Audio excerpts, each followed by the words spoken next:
Hello' guys, আজি মাইচুৰত আহিছিলোঁ।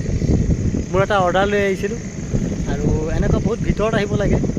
তো ভিতৰত আহি চালোঁ যে ইমান ধুনীয়া জেগা।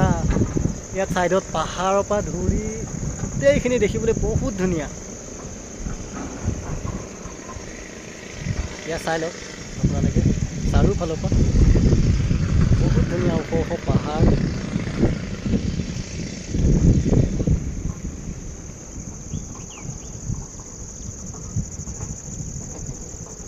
বহুত ধুনীয়া জেগা ইয়াত।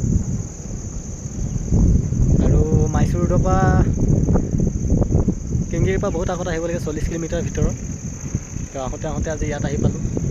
ভাল লাগিছে, বহুত ধুনীয়া লাগিছে। ইয়াৰ পৰা যাবলৈ মনেই যোৱা নাই, কিন্তু ইমান ধুনীয়া জেগা। হাই গাইজ, এয়া মোৰ বহুত ধুনীয়া জেগা। এতিয়া ভালেই লাগি আছে। ফাৰ্ষ্ট টাইম কৰাই নাই। মোৰ ইয়াৰ পৰা মনে যোৱা নাই ঘৰত যাবৰ কাৰণে, ৰুমত যাবৰ কাৰণে। বহুত ভাল লাগিছে ইয়াত আহি। মই ভবা নাই ইমান ধুনীয়া জেগা পাম বুলি। ফাৰ্ষ্ট টাইম এনেকুৱা বেংগলোৰত ফাৰ্ষ্ট টাইম পাইছোঁ এনেকুৱা জেগা।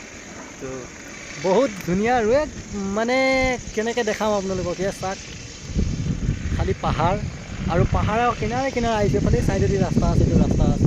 ৰাস্তাতে কিনাৰে কিনাৰে এইফালে যাব লাগে। বহুত ভিতৰত আহিব লাগে। বহুত ধুনীয়া জেগা, কিন্তু চাবলৈ বহুত ফূৰ্তি লাগিছে, মনটো ভাল লাগিছে। আপোনালোকে কোনোবা দিন যদি আহিব চান্স পাই, আহিব এনেকুৱা জেগাত আহিব লাগে।